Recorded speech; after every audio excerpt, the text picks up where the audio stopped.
兄弟，像吃我母亲奶的兄弟。我在外头遇见你，就与你亲嘴，谁也不轻看我。我必引导你，领你进我母亲的家。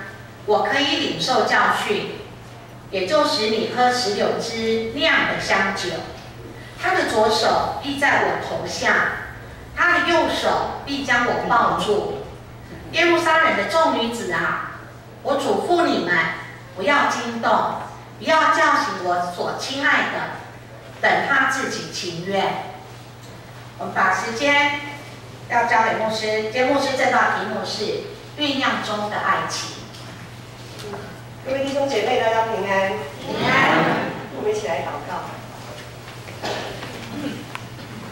阿爸父神，我们真是感谢你，感谢你赐给我们雅歌这一卷这么美的书卷。我们也在雅歌这卷书卷当中，主，我们要再一次的来思想，我们要跟你经历一个怎么样子的爱情。主，你的爱是这么的深，是这么的深刻，是让你愿意牺牲你的独生爱子耶稣基督所换来的这样子的爱情。你对我们的呼唤，你对我们的呼声，求主帮助我们，帮助我们也能够用全人、全心、全意来回应这一份那么深刻的爱。求主帮助我们，我们这样的祷告，感谢是奉靠我主耶稣基督的名。阿门。刚才牧师在唱诗歌的时候很感动，一边唱一边流泪。在这个过程当中，我想到当初那一份起初的爱，耶稣怎么样把我挽回，怎么样把我从世界的淤泥当中捧起来，捧在他的手心上。耶稣这么爱我，可是我可以为他做的事情，好像真的是没办法与这份爱来相比。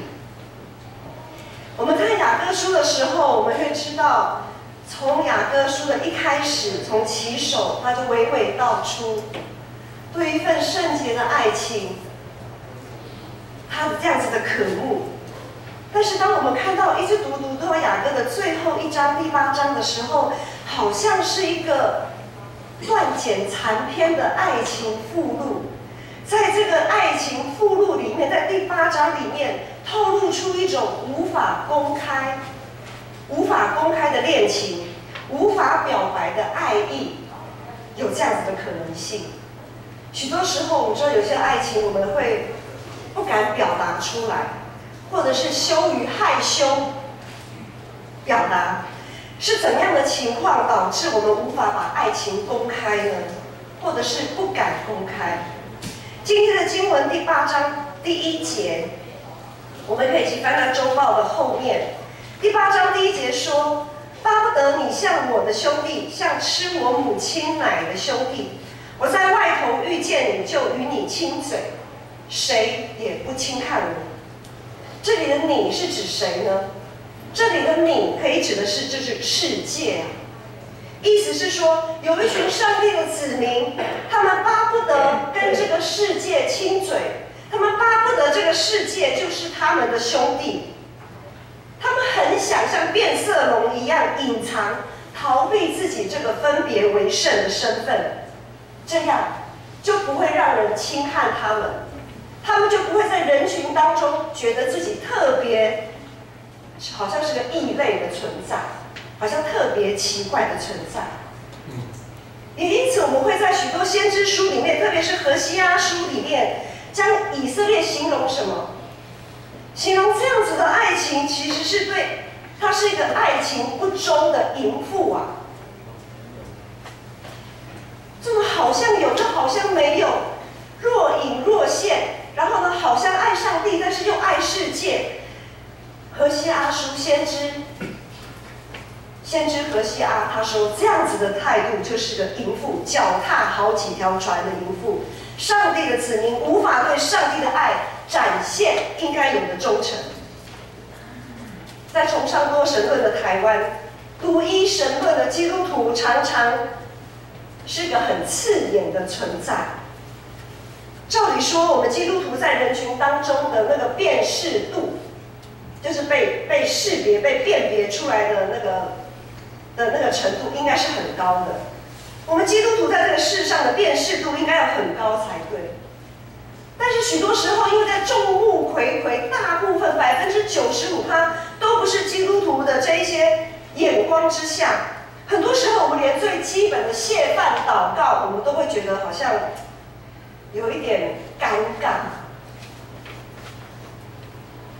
特别我们才刚过完年，如果像这位牧师是第一代信徒的，当然我们已经突破那个困难了。当我们在初信的时候，家族里面就只有我一个基督徒，一节牧师也是就他一个基督徒。年夜饭大家围炉，然后呢，哇，要吃饭开心的时候，我们就只能点点的边啊，安尼坐牛肚顶安尼，特别上帝感谢你小事吼，我一年吼安尼平安过一年。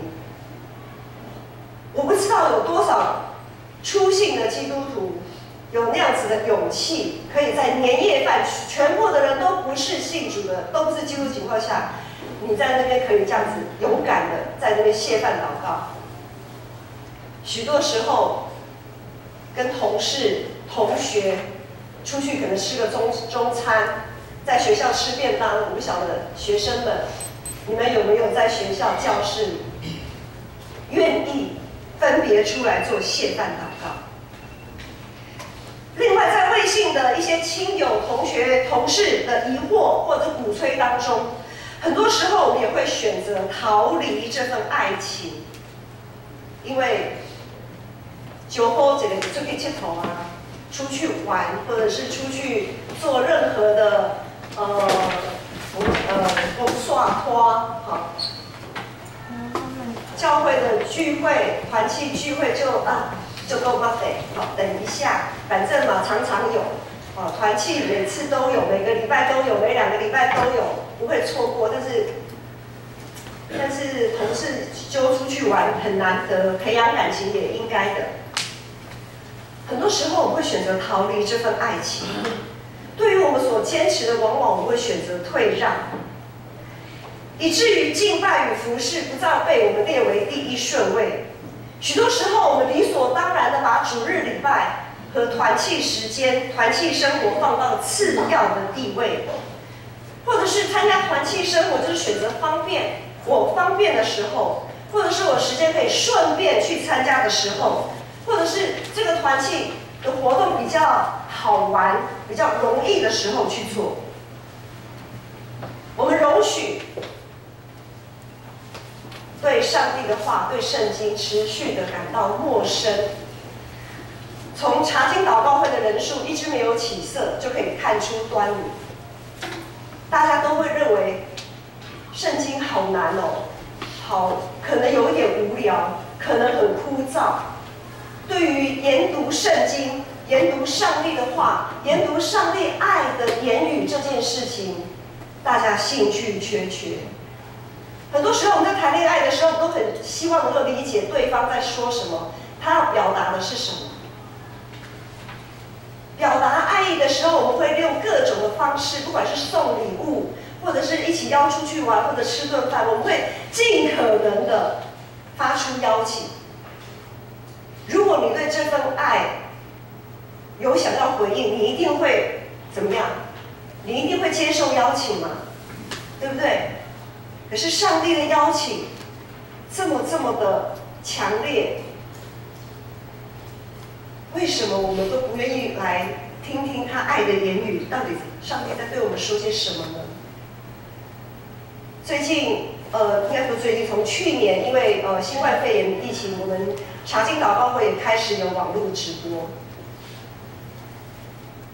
牧师知道有一些弟兄姐妹，他们真的是不可抗力的因素，之下，他们选择来看网络直播。很感谢神，他们还愿意在家里能有这样子的自制力，可以在每周3、7点半准时参与在网络直播里面。可是不可讳言的，有绝大部分也不是不可抗力，就是不愿意对圣经能多了解一点。当上帝的话语、耶稣的言行不再成为我们生活当中的指标的时候，我们在世界的辨识度当然会降低啊。因为很多时候我们已经成为一只符合世界颜色的变色龙，很多时候我们已经成为变色龙而不自知。就好像我在新春礼拜谈到现在很流行的同居问题一样。很多时候，我们认为同居也变成理所当然，但是不是这样子的？因为同居也产生了一个对爱情不负责任的态度，没有将上帝的话当成心中的一把尺，当然也就延伸下去，就无法做到委身服侍、彼此相爱。我们教会的意向。读经祷告、委身服侍、彼此相爱。如果没有以上帝的话语做出发，一切都是枉然啊，虚空的虚空。曾几何时，结出圣灵的果子不再是我们团契生活的目标。我们会发现，很多时候我们仍然会放任自己的情绪，我们仍然会坚持自己的喜好。而忽视教会团契该共享的群体性的益处，而这个益处是要在耶稣基督里被检视的。我们也失落了在团契生活当中原本应该因着共同生活所经历的，在主耶稣基督里那一份美好的信仰经验。在今天的经文第2节，第8章第2节说：“我必引导你，领你进我母亲的家，我可以领受教训，也就使你喝16支酿的香酒。”当我们的五官被世界弄得浑浑不清的时候，当我们无法确认自己与上帝的爱情的时候，就像喝什么？喝那一些杂酒啊。就是用世界的野葡萄所酿的劣质的酸酒。这个世上仿冒品太多了，很多都可以 copy 都可以仿冒，或者是就是碰烘啦，就是本来是好酒，就掺了一些水啊，或者是一些什么，就变成稀释了。如能够把我们的五官唤醒，让我们恢复应有的嗅觉、味觉，让我们可以唤醒我们五官的是什么？只有用上帝葡萄园里面酿的那个上好的葡萄美酒。那美酒的香醇会吸引我们回到大地的母亲，也就是创造这个大地的上帝的怀抱里。那美酒的芬芳会让我们回忆在上帝的园子里，我们共同酿造美酒的这样子的经验。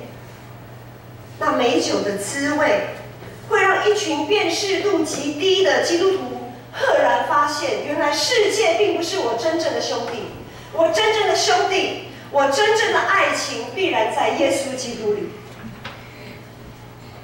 今天礼拜结束之后开会员合会，在合会手册当中，我们会看到教会的组织，从小会、执事到各团契的会长、干部，每一年我们都卯足全力的要把大家的心聚拢在耶稣基督里。这些干部同工所安排的一切事工，没有一项是与教会的意向无关的，每一项都跟教会意向有相关联。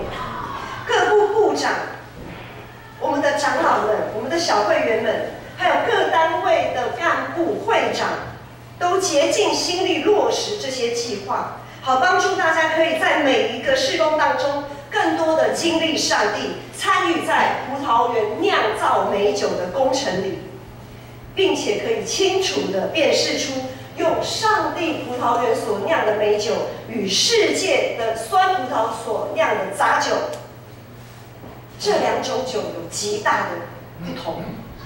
当我们更多熟悉那美酒的滋味，就绝对不会再去羡慕、去回想那些杂酒的味道。我们也绝对不敢把那些劣质的酒拿出来款待我们的宾客，款待我们周遭的人。当我们酿出那香醇的美酒的时候，我们会巴不得，我们会很乐意的成为领路人，那讲报爷啊，跟报人讲。紧来哦！咱建成教会有真香、阁好啉的葡萄酒。我们这边有非常极品的美酒在这里等着你们来品尝，而那个味道也会让那些人流连忘返。今天第3节的经文说：“他的左手臂在我头下，他的右手臂将我抱住。”要持续的酿造美酒，极品的美酒。葡萄园的经营管理就极为重要。在上帝的葡萄园中，风吹日晒雨淋，我们之前有讲过，这样辛勤的工作，我们难免会被晒黑。但是即使被晒黑，仍然是秀美。这是我们在新春在读雅歌第1章第5节、第6节那里有谈到的，即使黑。仍然是秀美。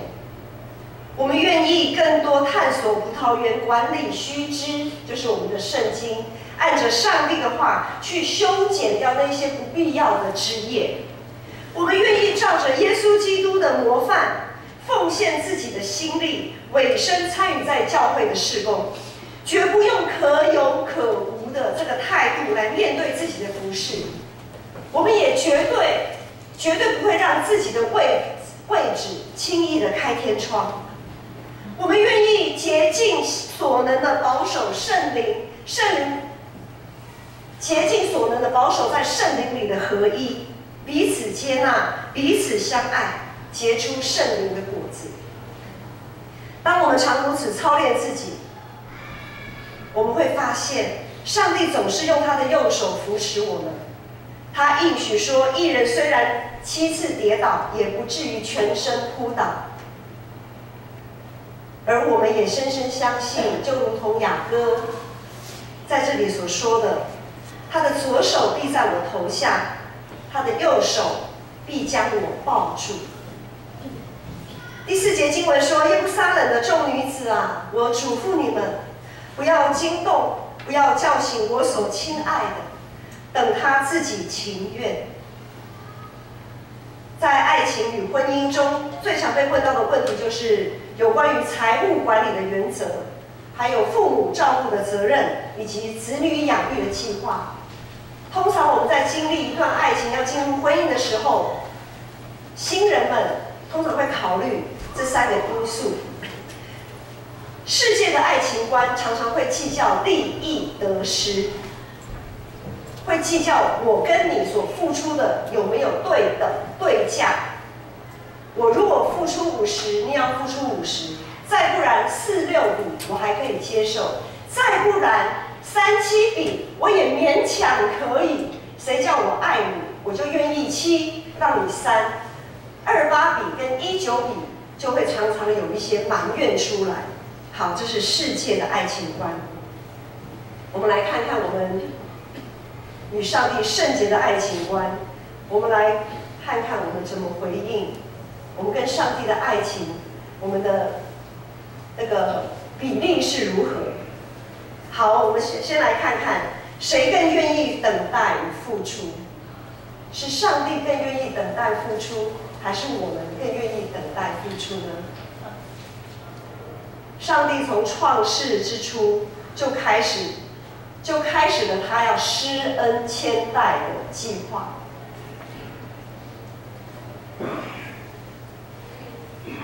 他从创世之初就开始等我们，等到现在。你说好了，牧师，我现在也才几岁，好，十几岁好了。那上帝也从你你出生，你还在母腹的时候开始等你，好，等到现在。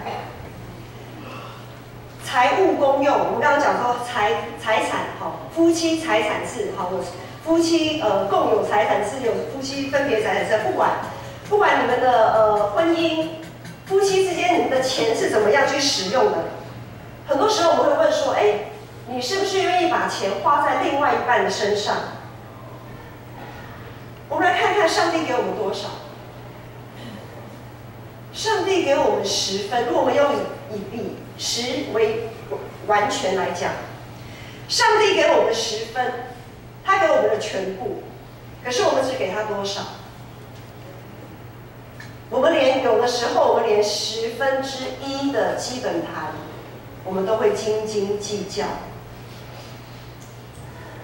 然后呢，有些会友会说啊，我有感恩奉献啦，我有节期奉献啦，我有等等什么的奉献啦。好，我有感恩奉献，我就不用11奉献了嘛。我们真的很会跟上帝计较。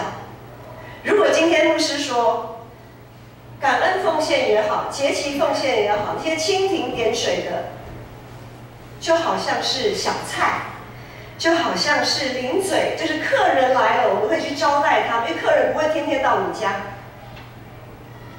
客人是偶尔会到你家，你就拿出一些可能稍微半桌半几豆啦，好，或者拿一些零嘴出来款待客人。可是11奉献就不一样了。11奉献是日常生活的需用，我们每个月固定的开销需用，基本的开销。如果你是11奉献对待上帝的时候，上帝是你的什么？他就不是你的客人，他是你的主人啊。我们常说基督是我家之主，可是我们常常不把基督当主人看。我们常常用感恩奉献、用节期奉献打发他。好了，我不哄骗了，安内你收了哈，吃一吃你就可以走了。我们常常不用主人的那个位分来看待我们的主，我们的基督。我们常常在奉献跟他斤斤计较啊。再来，谁更愿意牺牲自己呢？牧师在一开始的祷告有说，上帝献上他的独生爱子，上帝献上他的独生爱子耶稣基督，因着耶稣基督的受难受苦，我们才得以进入上帝的葡萄园，成为他的工人，共同酿造上好的葡萄美酒。这是耶稣的牺牲所给我们的资格啊！因着耶稣的牺牲，我们才拿到这个门票。可是很多人这个门票都揉一揉丢掉了，或者揉一揉不知道塞到哪忘记了。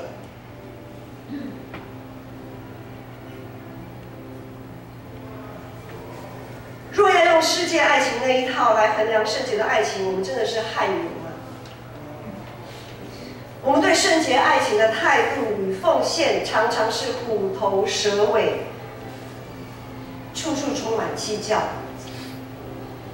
我们连最基本的对等关系都谈不到上帝其实只要求我们至少9，我们10份嘛，好，1奉献给上帝，我们还有9，19，上帝都不跟我们计较了，可是我们还在这个1里面斤斤计较。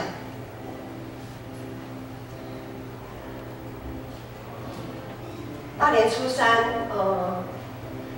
今年的大年初三是我叔公，就是牧师的父亲过世3周年。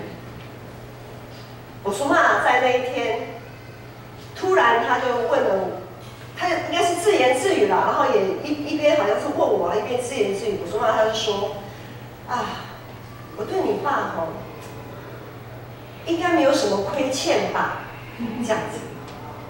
然后我跟一节牧师就有一点笑他，也不是笑他，就是说你已经做的已经够多了，好，怎么会有亏欠这2个字浮现在你的脑海里呢？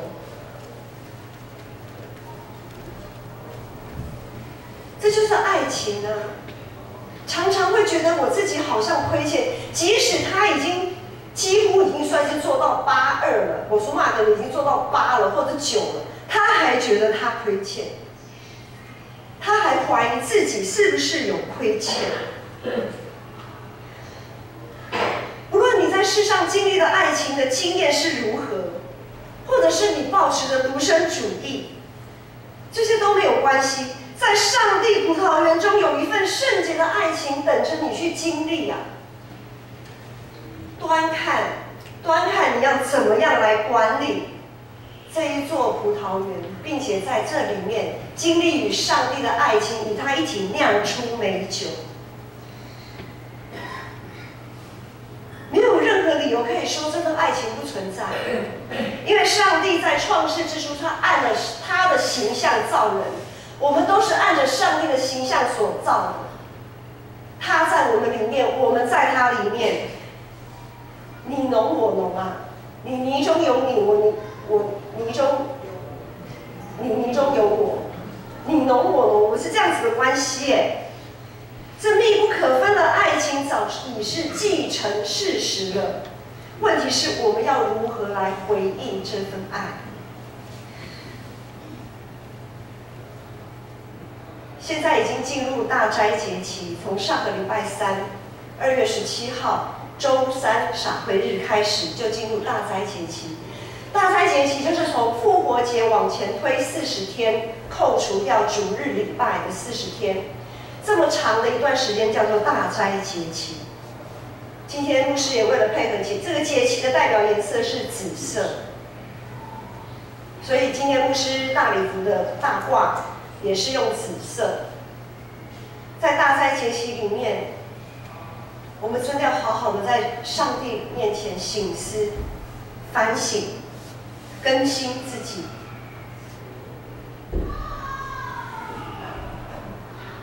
如果你觉得你对耶稣的爱有亏欠，如果你对上帝的爱，你觉得真的是忽略太多了，很汗颜，不要再等了，不要再等了。当然，爱情是你情我愿，勉强不来，也催促不得。所以今天的第4节经文说，要等他自己情愿。期盼我们都能共同参与在上帝的葡萄园，酝酿这份圣洁的爱情。如果你还在一旁观望，愿你们能被这个葡萄园中辛勤工作者那秀美的面容、丰收的果实，还有美酒的香气所吸引，尽早的委身投入在上帝的葡萄园，参与它管理葡萄园，并且酿造美酒的这些工作。然而，已经进入在这葡萄园里面辛勤工作的我们这一些工作者，盼望我们能够不被环境影响。或许有人在门口观望，也或许有人在旁边指指点点。我们不要被周遭的环境影响，我们要继续投入那个看似平凡，却是那么不平凡的酿造工程，尽心尽性尽意做好自己的本分。我们一起来祷告。阿爸父神，我们真是感谢你，感谢你的爱呼召我们进入你的葡萄园，并且参与在你管理葡萄园丰收酿造美酒的这一连串的工程里。主啊，主，愿建成教会是一个芬芳四溢、香气满溢、拥有无上的葡萄美酒酿造的工厂。盼望建成是一座你所喜悦的。主啊，主，我们也愿建成教会的每一位弟兄姐妹，以及在座的每一位主你所爱的儿女，他们都持续的在主你的葡萄园里面享受那甜美，享受丰盛，享受那无人可以取代的爱情。我们这样的感谢祷告奉靠我主耶稣基督的名，阿门。来迎新。